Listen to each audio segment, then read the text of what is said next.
देखना बच्चों, हमने वो कर लिया था, इलेक्ट्रॉन की चाल निकाल ली थी, इलेक्ट्रॉन की त्रिज्या निकाल ली और इलेक्ट्रॉन की आवृत्ति निकाल ली थी और आवर्तकाल निकाल लिया था। अब जो अगला टॉपिक आता है वो होता है कि nवीं कक्षा में इलेक्ट्रॉन की कुल ऊर्जा, उसका व्यंजक प्राप्त करना है। तो देखना हेडिंग को लगा देना, nवीं कक्षा में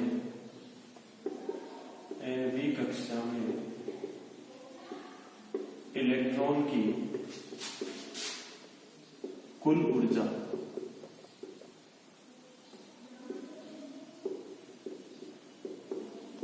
nवीं कक्षा में इलेक्ट्रॉन की कुल ऊर्जा, ये हमें निकालना है। तो याद रखना, तो nवीं कक्षा में इलेक्ट्रॉन की कुल ऊर्जा गतिज ऊर्जा और स्थितिज ऊर्जा के योग के बराबर होती है। nवीं कक्षा में जो इलेक्ट्रॉन की कुल ऊर्जा होती है, कुल ऊर्जा को लिखेंगे ENC, वो गतिज ऊर्जा तथा स्थितिज ऊर्जा के योग के बराबर होती है। इसको समीकरण नंबर दे देते हैं। अब हमें निकालना है गतिज ऊर्जा और स्थितिज ऊर्जा, दोनों के मान हमें समीकरण 1 में रखने हैं, तो हमारे पास कुल ऊर्जा आ जाएगी। सबसे पहले हम निकालेंगे गतिज ऊर्जा। तो देखो गतिज ऊर्जा Kn, गतिज ऊर्जा में पता है K बराबर होता है 1/2mv²। nवीं कक्षा के लिए निकालना है, इसलिए यहां पर लगा दिया है n, 1/2mvn²। देखना, इसको समीकरण नंबर दे देते हैं 2। अब है ना, बोर की जो प्रथम परिकल्पना होती है वो क्या होती है कि जो अभिकेंद्रीय बल है वो विद्युत आकर्षण बल से संतुलित होता है। यानी कि जो अभिकेंद्रीय बल है, यहाँ पर हम लिखेंगे बोर की प्रथम परिकल्पना से, बोर की प्रथम परिकल्पना से। तो देखना, बोर की प्रथम परिकल्पना होती है mvn² बराबर kZe²/Rn²। अब देखना, ये Rn से ये Rn कैंसिल हो गया, हमारे पास बचेगा mvn² बराबर kZe²/Rn। इसको समीकरण नंबर दे देते हैं 3। अब देखना, ये है mvn² और ये भी mvn²। समीकरण 3 का मान रख दो समीकरण 2 में। समीकरण 3 का मान 2 में रखने पर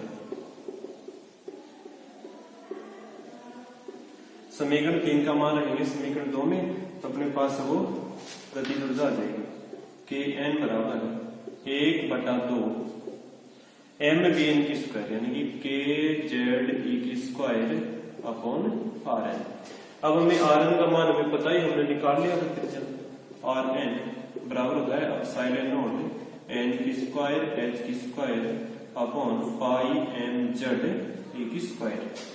अब ये Rn का मान यहाँ पर रख देते हैं, तो गतिज ऊर्जा आ जाएगी Kn बराबर 1/2 kZe²। अब देना Rn का मान रखेंगे तो इसके ऊपर चला जाएगा πmze²/ε0 n²h²। ठीक है। अब देखना, इसको और सरल करते हैं। Kn बराबर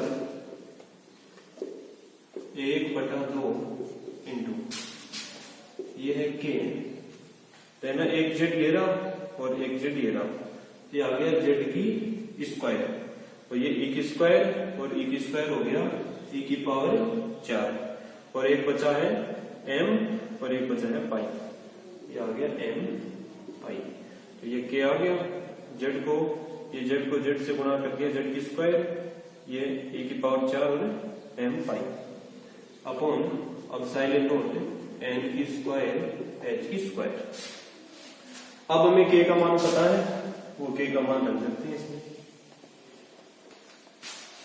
तो K का मान कितना होता है 1/4πε0।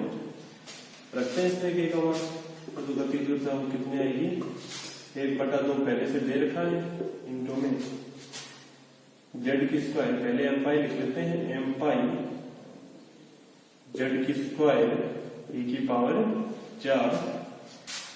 Upon 4πε0 into ε0 n² h²। Epsilon not an की स्क्वायर एच की स्क्वायर, ये के का मान रख दिया है। अब के एन बराबर, अब देखना पाई से पाई कैंसिल हो गया, क्या बचा है एम जेड की स्क्वायर e की पावर 4 अपॉन 4 एप्सिलॉन नॉट को एप्सिलॉन नॉट से गुणा करोगे, एप्सिलॉन नॉट की स्क्वायर एन की स्क्वायर और एच की स्क्वायर। ये अपने पास आ गई है गतिज ऊर्जा। इसका हम समीकरण नंबर दे देते हैं 4। अब हमें निकालना है, इसका मान आ गया Kn का मान। अब हमें U1 का मान और निकालना है, स्थगित ऊर्जा का मान। अब देखना है Kn का मान हो गया है, अब हमें U1 का मान और निकालना है स्थगित ऊर्जा का। वो निकालते हैं, देखना है स्थगित ऊर्जा UN स्थिर ऊर्जा होती है माइनस का के जेड ई की स्क्वायर अपॉन आर एन, क्योंकि अनंत पर स्थितिज ऊर्जा को 0 मानते हैं। अब देखना इस समीकरण में हम आर एन का मान रख देते हैं और आर एन का मान देखना ये रहा एप्सिलॉन नॉट एन की स्क्वायर एच की square upon pi M Z ई की स्क्वायर। ये आर एन का मान इस समीकरण में रख देते हैं। देखना U1 बराबर कितना जाएगा, माइनस का के जेड ई की square into pi M Z ई की square upon epsilon not an की स्क्वायर एच की स्क्वायर। UN बराबर माइनस के जेड को जेड से गुणा करेंगे, जेड की स्क्वायर ई की स्क्वायर को ई की स्क्वायर से गुणा करेंगे, ई की पावर 4 और m pi upon epsilon not an की स्क्वायर एच की स्क्वायर। अब UN बराबर के का मान हमें पता है 1/4 पे एप्सिलॉन नॉट, यहाँ पर रखते हैं जेड की, पहले एम पाई लिख लो, एम पाई जेड की स्क्वायर ई की power 4 upon 4 pi epsilon naught, और ये पहले दिया हुआ है एप्सिलॉन नॉट एन की स्क्वायर एच की स्क्वायर। तो UN बराबर करेंगे, अब देखो पाई से pi cancel, minus m z की स्क्वायर ई की पावर 4 अपॉन 4 एप्सिलॉन नॉट को एप्सिलॉन नॉट से गुणा करोगे, एप्सिलॉन नॉट की स्क्वायर एन की स्क्वायर और एच की स्क्वायर। ये अपने पास आ गई है स्थगित ऊर्जा। इसको हम समीकरण नंबर दे देते हैं 5। तो देखना स्थगित ऊर्जा हो गई है, गतिज ऊर्जा हो गई। समीकरण 4 और 5 का मान हम रखेंगे समीकरण 1 में, तो कुल है वो ऊर्जा आ जाएगी। देखिए समीकरण 4 और 5 का मान 1 में रख देते हैं।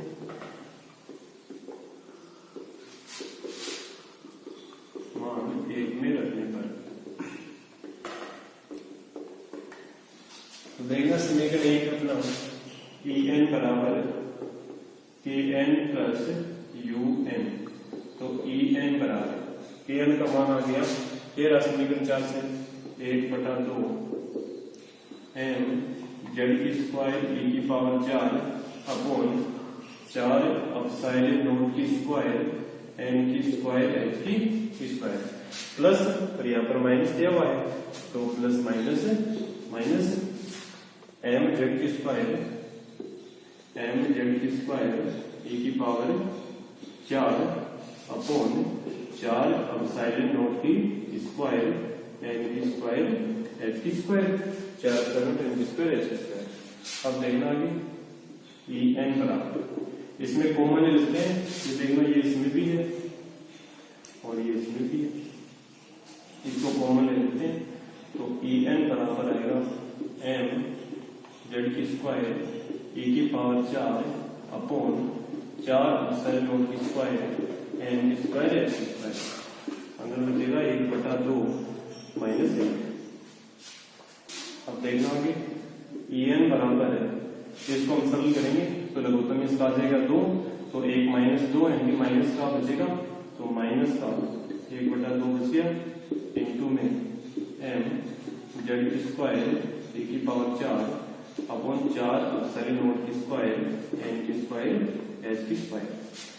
अब En बराबर करेंगे माइनस ऊपर है m जेड की स्क्वायर ई की पावर 4 अपॉन ये हो गया 4 दूनी 8 एप्सिलॉन नॉट की स्क्वायर एन की स्क्वायर एच की स्क्वायर। या फिर हम इसको इस प्रकार लिख सकते हैं En बराबर माइनस एम ई की पावर 4 अपॉन 8 एप्सिलॉन नॉट की स्क्वायर एच की स्क्वायर और जेड की स्क्वायर अपॉन एन की स्क्वायर। अब ये सारी की सारी राशि कांस्टेंट है। एम का मान भी हमें पता है, ई का मान भी पता है, एप्सिलॉन नॉट का मान भी पता है, एच का मान भी पता है। यह है नियतांक है, सारी की सारी राशि नियत है। ये एक नियतांक और इसको हम नियतांक आर डैश के बराबर मान लेते हैं। आर डैश जेड की स्क्वायर और एन की स्क्वायर। अब इस आर डैश का देखना मान निकालेंगे।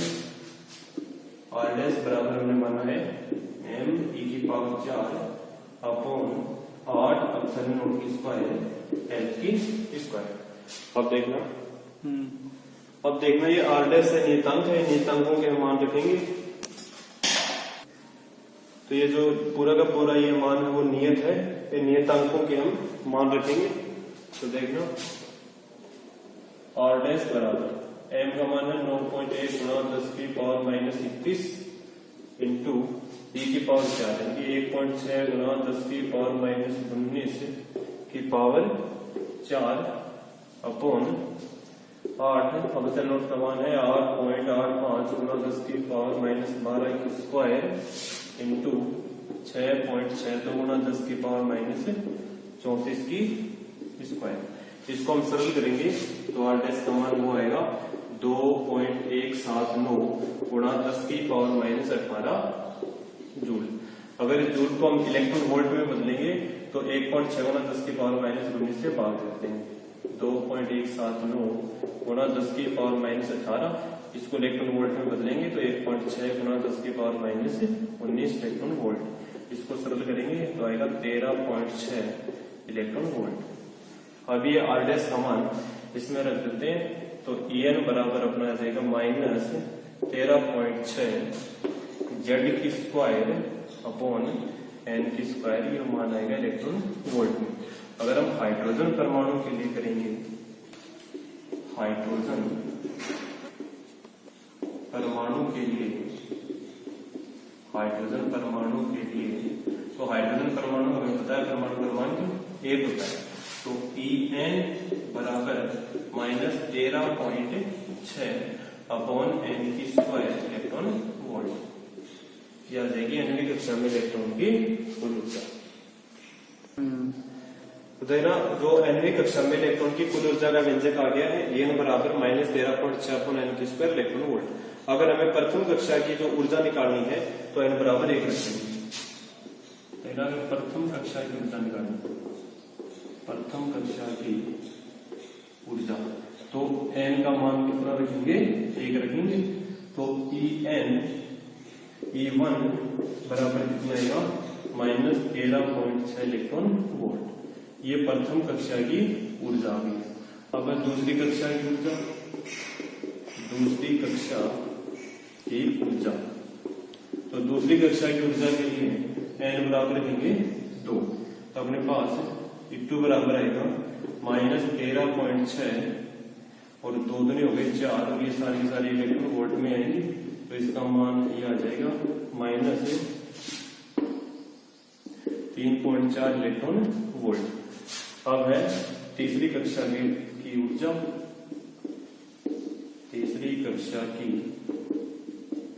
ऊर्जा तो n बराबर रख देंगे 3। तो अपने पास E3 बराबर आएगा माइनस 13.6 अपॉन 3 के हो गए 9 इलेक्ट्रॉन वोल्ट। तो ये अपने पास आ जाएगा 9 एकम 9 और 9 पंजो 45। ये E3 बराबर आ गया minus 1.5 electron volt minus 3.4 electron volt. इस प्रकार से आगे तक है वो अनंत तक चलता जाएगा। ये n बराबर 3 के लिए, इसी प्रकार हम n बराबर 4 के लिए निकाल सकते हैं, n बराबर 5 के लिए, और इसी प्रकार अनंत के लिए जो ऊर्जा आएगी वो आएगी 0। जो इसको बोलते हैं मूल अवस्था। जो E1 बराबर प्रथम जो ऊर्जा अवस्था होती है उसको बोलते हैं मूल अवस्था और इसको बोलते हैं द्वितीयक उत्तेजित अवस्था, द्वितीयक उत्तेजित अवस्था और इस प्रकार इसको तर्कीय उत्तेजित अवस्था। और जो अनंत पे जो ऊर्जा होती है वो होती है सबसे अधिक, और जो प्रथम की जो कक्षा की जो ऊर्जा होती है वो होती है सबसे कम, -13.6 इलेक्ट्रॉन वोल्ट के बराबर। यानी कि हम इस प्रकार से हम सभी कक्षाओं की जो ऊर्जा वो निकाल सकते हैं। देखें इस प्रकार से सारी की सारी ऊर्जा आ गई है। ये अपना नाभिक है, इलेक्ट्रॉन इसके चारों चक्कर है वो लगाते रहते हैं। स्थायी कक्षा में जो नील्स बोर ने बताया था। अब जो ये प्रथम कक्षा है तो n बराबर 1, ये n बराबर 2, n बराबर 3, n बराबर 4। जैसे कि इसकी जो ऊर्जा है वो कितनी आई है, E1 बराबर है -13.6 इलेक्ट्रॉन वोल्ट। दूसरी कक्षा की ऊर्जा वो कितनी होती है, -3.4 इलेक्ट्रॉन वोल्ट, और तीसरी कक्षा की -1.5 इलेक्ट्रॉन वोल्ट। इस प्रकार से हम चार की भी निकाल सकते हैं। और जो अनंत की है वो आती है इसमें 0। जबकि लेना रदरफोर्ड ने इसमें क्या बताया था कि इसकी ऊर्जा वो कम होती जाती है। जबकि हमें नील्स बोर ने क्या बताया था कि जो प्रत्येक कक्षा की ऊर्जा है वो फिक्स रहती है। यानी कि जो ये इस कक्षा की जो ऊर्जा है -13.6 ये फिक्स ऊर्जा हो गई इसकी। ये जो एनर्जी है वो एकदम से फिक्स होती है -3.4 और इसकी -1.5।